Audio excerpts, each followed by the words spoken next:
Meus amigos, o ministro da Fazenda, o Fernando Haddad, está de volta das suas férias. Você sentiu falta dele? Pois é, eu não senti falta nenhuma, mas ele chegou já com uma bomba relógio no seu colo, porque o seu projeto de aumento de imposto, de aumento do IOF, está sendo barrado nesse momento na Câmara dos Deputados. Pois é, o próprio governo já conta como uma derrota certa.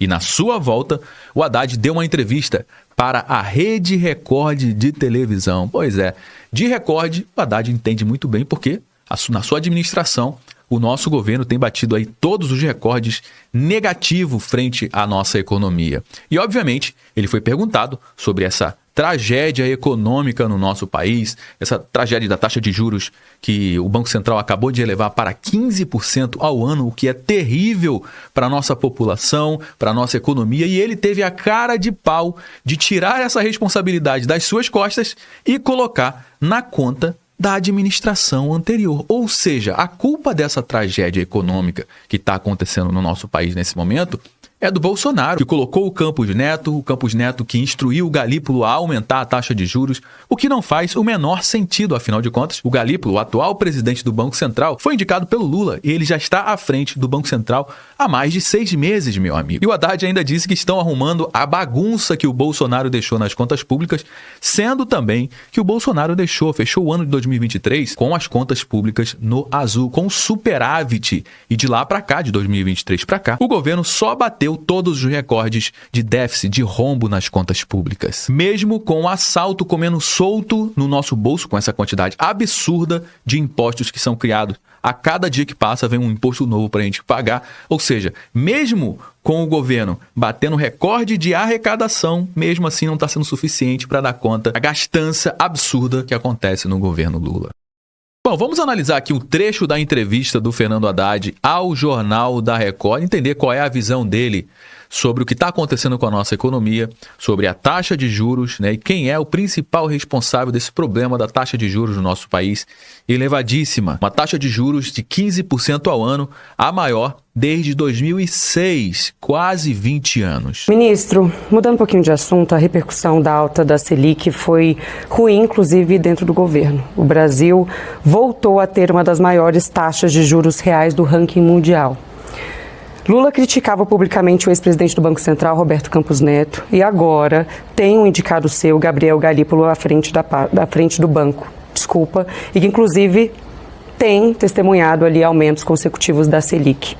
Diante desse cenário, o problema então não era o ex-presidente do Banco Central, Roberto Campos Neto, e o governo ficou frustrado com Gabriel Galípolo? Ou seja, quando o Banco Central era presidido pelo Campos Neto, em 2023 e 2024, presidente do Banco Central indicado pelo Bolsonaro, cara, nesses 2 anos, o Campos Neto só tomou pancada da esquerda, do Haddad, do Lula, tomou pressão dos varejistas para baixar os juros aqui no nosso país. Qual é a desculpa dos juros estar subindo, hein? Porque o Banco Central faz parte da equipe econômica do Ministério da Fazenda, ou seja, faz parte da equipe do Fernando Haddad. Então, qual é a desculpa, hein? Por que os juros estão subindo nesse momento?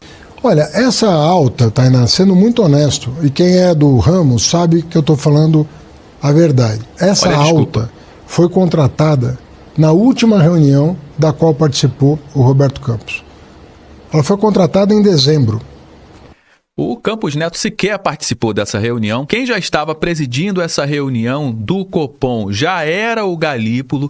E, inclusive, quem decide a taxa de juros, o aumento da taxa de juros se vai aumentar ou baixar, não é só o presidente do Banco Central. São os diretores do Banco Central. E são 8 diretores do Banco Central. E praticamente todos os diretores foram indicados pelo Lula. E aí vem o Haddad dizer que foi o Campos Neto que já deixou desenhado um aumento de taxa de juros agora para o meio do ano de 2025. Como assim, cara? É uma coisa que chama guidance, quer dizer, é como se você estivesse estabelecendo uma contratação futura da taxa. Na última reunião do Copom de dezembro, foi estabelecido que ia ter um aumento forte da taxa Selic. Então, nós temos que olhar. Mas assim, nós estamos no começo de um mandato que carrega a memória do anterior ainda. Estão no começo de um mandato, já vai para 3 anos, meu amigo. Estão no começo de um mandato que carrega a imagem do governo anterior. Ah, pelo amor de Deus. No começo de um mandato que carrega a memória do anterior ainda. Então nós precisamos dar um pouco de tempo ao tempo, mas enfim, eu estou preocupado, evidentemente. E ano que vem é ano de eleição, é um ano que o governo vai fazer de tudo para tentar se reeleger, se manter no poder, essa turma que está tocando o nosso país agora. Já está caminhando para o finzinho da nossa conversa, mas eu não poderia deixar de falar, antes de nos despedirmos, Agora que vem. de ano eleitoral. Ano que vem, 2026, está aí. E eu gostaria de falar um pouco sobre essa preparação, né? O presidente Lula tem uma tendência a ampliar gastos com programas sociais. Eu gostaria de te ouvir se é possível conciliar corte de gastos com essa preparação, com a eleição de 2026. Olha, uma coisa eu diria para você com muita segurança: o presidente Lula não vai repetir o erro que foi cometido pelo governo em 2022. O governo em 2022 Presta atenção. bagunçou as contas públicas e perdeu a eleição. Então nós é que estamos arrumando a bagunça. Eles estão arrumando a bagunça. Será que isso é verdade mesmo? Vamos ver. Eu sou capaz de te dizer, essa estratégia não vai dar certo. O governante que achar que estragando as contas públicas para o último ano eleitoral vai resolver o problema, lembra o desespero do governo? Será que essa é a estratégia, estragar as contas públicas para chegar no último ano eles consertarem e ganhar a eleição? Esse cara é muito engraçado. O Bolsonaro em gastar no último ano, né, baixando o preço da gasolina artificialmente, dando auxílio para todo mundo. Resultou no quê? Resultou em derrota. Não é assim que se constrói um país. Então eu estou muito seguro de que nós estamos num caminho sólido. Nós estamos fazendo as coisas com responsabilidade. Que responsabilidade você está falando, meu amigo? Responsabilidade fiscal, que no ano de 2023 bateu o recorde de rombo nas contas públicas, com quase 230 bilhões de reais, fora o juro da dívida. Se contabilizar o juro da dívida, bateu mais de 1 trilhão de reais, meu amigo. Que responsabilidade é essa? Me explica melhor. Porque é isso que vai garantir um bom resultado para o presidente, que eu acredito vai chegar competitivo, forte como sempre, né? E com condições de defender o seu legado, né? E aí, você gostaria que essa turma tocasse o nosso país mais 4 anos? O que você acha que aconteceria com o Brasil se o Haddad, o Lula, continuasse no poder, hein? Deixa aí nos comentários. É que esse projeto ganhe impulso ainda maior. O nome da esquerda é Lula para 2026, não há nenhum outro nome alternativo. Não, o presidente foi eleito por um primeiro mandato com direito à reeleição na forma da lei. Então, não vejo nem razão para pensar em outra alternativa. E agora falando sobre o senhor. Em uma eventual candidatura de Tarcísio pela direita à presidência da República, é aberto um espaço ali no governo de São Paulo. O senhor é tido como um possível candidato ao governo de São Paulo. E a turma de São Paulo já deve estar com frio na espinha, né? O senhor se candidataria ou ao Senado, por exemplo?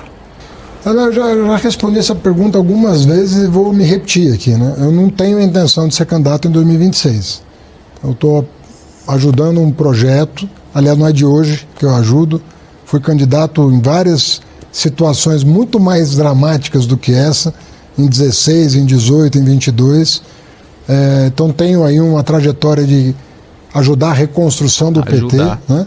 E eu penso que essa reconstrução foi bem sucedida com a vitória de 22, onde eu fui candidato a governador em São Paulo, que, do meu ponto de vista, representou uma parte significativa do sucesso nacional. O desempenho foi o melhor desempenho da história do PT no Estado. Mas, enfim, eu acho que tudo tem seu momento. Eu já participei de outras ocasiões, mas, assim, não tenho intenção de me candidatar em 26. Obviamente, essa entrevista do Fernando Haddad acabou repercutindo em vários portais de notícia, como, por exemplo, aqui na CNN. Haddad, alta da Selic de 15% foi contratada por Campos Neto. Cara, que gafe. Questionado se o governo estaria desapontado com o seu indicado ao Banco Central, ou seja, o Gabriel Galípolo, o atual presidente do Banco Central, foi indicado pelo Lula e pelo Fernando Haddad e faz parte da equipe econômica do Fernando Haddad, o ministro apontou que o começo de mandato do Galípolo carrega a memória do anterior, que não faz o menor sentido, como a gente já comentou. Outra coisa interessante, que ele falou que estaria arrumando a bagunça que o Bolsonaro deixou, né? O Haddad, Bolsonaro bagunçou contas públicas em 2022 e perdeu nós arrumamos. O Haddad mentiu na cara dura e, infelizmente, tem muita gente que acaba acreditando no Lula, no Haddad. Essa turma ama mentir, mas graças a Deus a gente tem a internet, graças a Deus a gente tem a informação descentralizada, na verdade, porque eu vou trazer aqui alguns dados para você. Essa matéria que saiu aqui em janeiro de 2023, no início do governo Lula. O governo fecha 2022 com superávit de 54 bilhões, o primeiro superávit em 9 anos. Em dezembro, o saldo positivo foi de 4,4 bilhões de reais, acima das expectativas do Ministério da Fazenda, isso no governo Bolsonaro. E aqui, ó, você vai ver nesse gráfico que desde 2014, ó, as contas públicas fechavam no vermelho. Aqui foi a pandemia. Logo em seguida, consertou, né, já se ajustou as contas públicas e em 2022 teve um superávit de 54,1 bilhões de reais, ou seja, dinheiro no caixa. Que bagunça é essa? Acho que o Fernando Haddad deveria estudar um pouquinho mais de matemática, um pouquinho mais de economia, para entender o que é conta pública bagunçada, que é exatamente o que está acontecendo no governo Lula. E no ano seguinte, no ano de 2023, aí sim começou a brincadeira do governo Lula. Tá aqui, ó. Governo brasileiro fecha contas de 2023 com um déficit histórico de 230 bilhões de reais. E isso daqui é começar a fazer bagunça nas contas públicas. Nessa matéria que saiu aqui no dia 31 de janeiro agora de 2025, desse ano, analisando o que aconteceu com as contas públicas em 2024. Olha o que aconteceu em 2024. Contas públicas têm déficit nominal de quase 1 trilhão de reais em 2024. Ah, Josué, mas não é um déficit nominal que a gente tem que acompanhar. Tá bom, então vamos entender o déficit nominal dos últimos governos desde 2016. O déficit nominal soma quase 1 trilhão de reais, 998 bilhões de reais em dezembro de 2024, contabilizando o acumulado, né, dos últimos 12 meses. Se a gente analisar aqui, ó, no governo Bolsonaro teve a pandemia e, cara, o que aconteceu com as contas públicas? Problema. Teve que colocar dinheiro no bolso das pessoas, ou seja, expansão da base monetária, mas logo em seguida, com o aumento da taxa de juros e com as políticas públicas e monetárias que o governo Bolsonaro fez, o que aconteceu? Ó, começou a organizar as contas e fechou com o resultado primário no positivo em 2022. Agora, entrou o Lula, o que aconteceu? Isso aqui, meu amigo, ó. Esse déficit tá batendo aqui, ó, quase 1 trilhão de reais em apenas 12 meses. E a gente está tendo resultados piores ou iguais de uma pandemia, mesmo sem ter uma pandemia, meu amigo. Só tendo esse carinha aqui, ó, no poder junto com esse rapaz, Fernando Haddad, o ministro da Fazenda, que deu essa entrevista bizarra que a gente acabou de acompanhar. E o próximo governo que assumir esse país, esse sim, vai pegar uma casa completamente bagunçada, uma terra arrasada. E vai precisar trabalhar e muito para colocar a casa em ordem. Bom, meus amigos, já trouxe algumas informações aqui no nosso conteúdo de hoje. Todo mundo já sabe que o nosso bate-papo não finaliza quando o vídeo acaba. Na realidade, eu só dei o start. Eu só trouxe algumas informações. A gente vai dar prosseguimento à nossa conversa aqui no campo dos comentários. Deixa a sua mensagem aqui. Eu quero saber o que você acha disso tudo. Você sabe muito bem que a sua participação é extremamente importante para dar corpo aqui para a nossa conversa. É extremamente importante também você compartilhar esse conteúdo com mais pessoas. Afinal de contas, tudo que a gente traz aqui, você não vai ver sendo divulgado amplamente na grande mídia. Você pode ter certeza disso. Então me ajuda compartilhando esse conteúdo com pelo menos uma pessoa que você conheça ou um grupo que você participa no WhatsApp. Se você gostou do nosso conteúdo, deixe seu like, se inscreva aqui no nosso canal também. Eu me chamo Josué Aragão, um grande abraço e a gente se vê agora, ó, no nosso próximo conteúdo.